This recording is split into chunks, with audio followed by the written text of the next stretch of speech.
autonome de Pointe-Noire culmine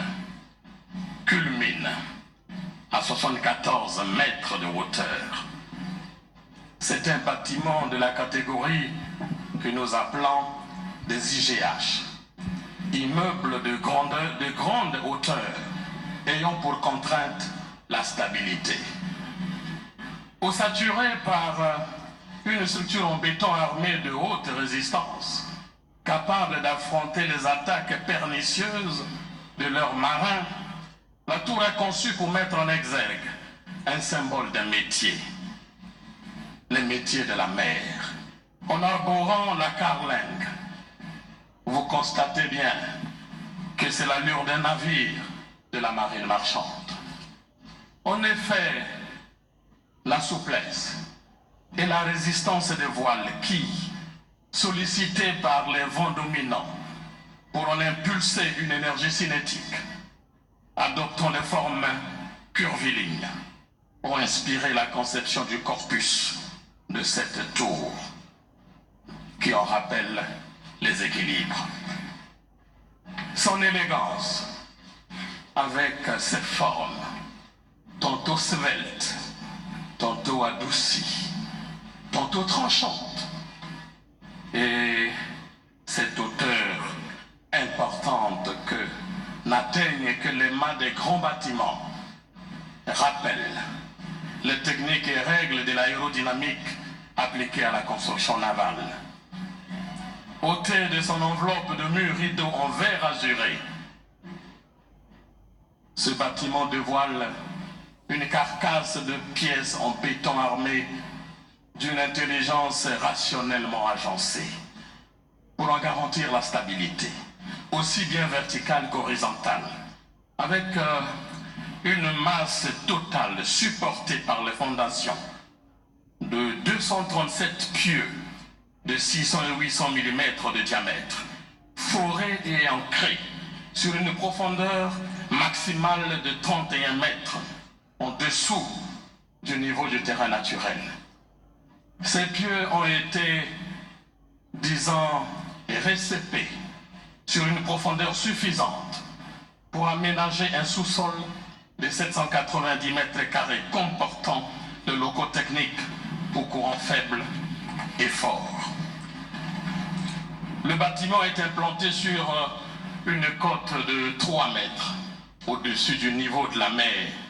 Vous comprenez bien, question de se prémunir des montées accidentelles des eaux cinquantennales et même centennales en ces temps d'incertitude climatique.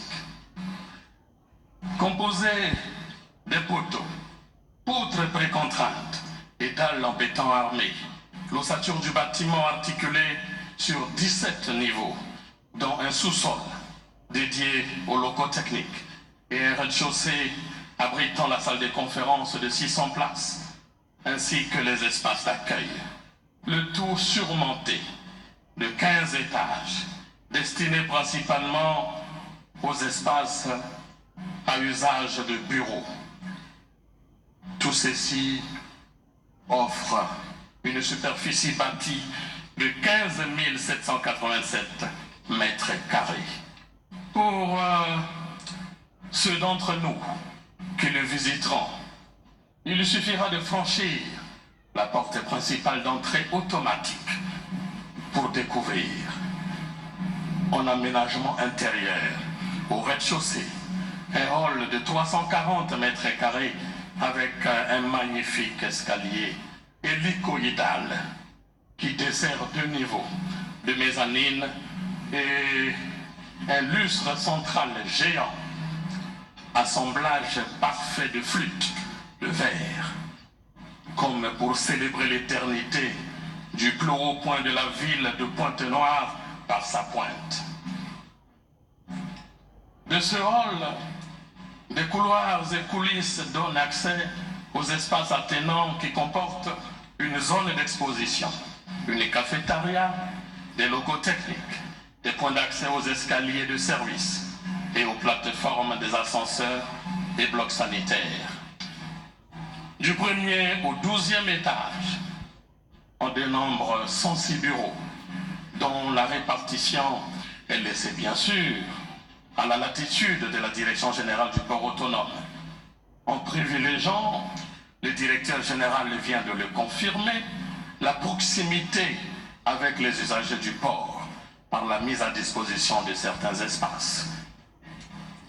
Le 13e étage, quant à lui, abrite le staff, je voulais dire, de la direction générale. Non-dit d'une salle d'audience. Ceci est une spécificité. C'est pour cela que j'insiste. Non-dit d'une salle d'audience, d'un bureau, d'une salle de réunion, d'un espace de repos. Les 14e et 15e étages sont dédiés, comme on le dit, à tout seigneur, tout honneur, au président de la République. Je vais vous dire pourquoi. Cela s'entend fort bien. Je vais vous dire pourquoi. Cela s'entend fort bien, mesdames et messieurs, puisque à travers la salle moderne et multifonction de 600 places assises et le confort qui le cerne, ce complexe a été aussi conçu pour être une destination de conférences internationales et des affaires. Pour que, en dehors du centre de conférence internationale de Kintele et bientôt le Tourgemel, centre des affaires de Brazzaville, le président de la République pourra désormais, si tel est son désir, bien sûr, délocaliser certaines rencontres internationales ici, au voilier du port.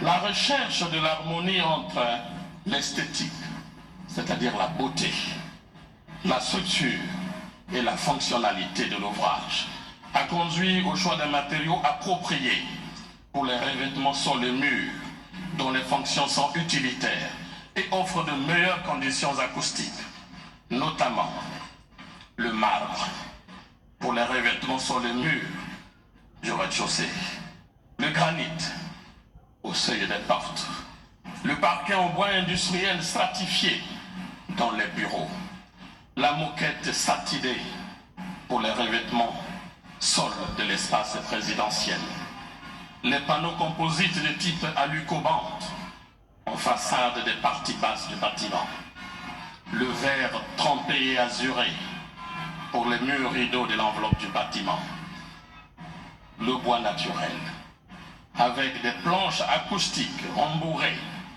plaquées sur le mur de la salle de conférence, le placo-plâtre avec un parement acoustique en bois naturel trempé pour le plafond, les carreaux dans les espaces communs.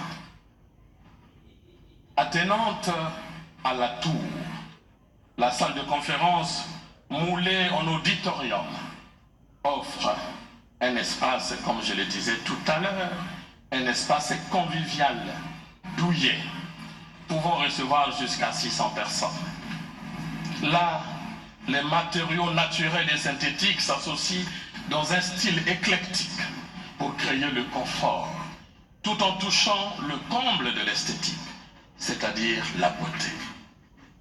Des équipements de mobilité, 7 ascenseurs d'une capacité de 13 personnes, soit 1000 kilos chacun. Puis, des escaliers assurent le transport vertical des personnes.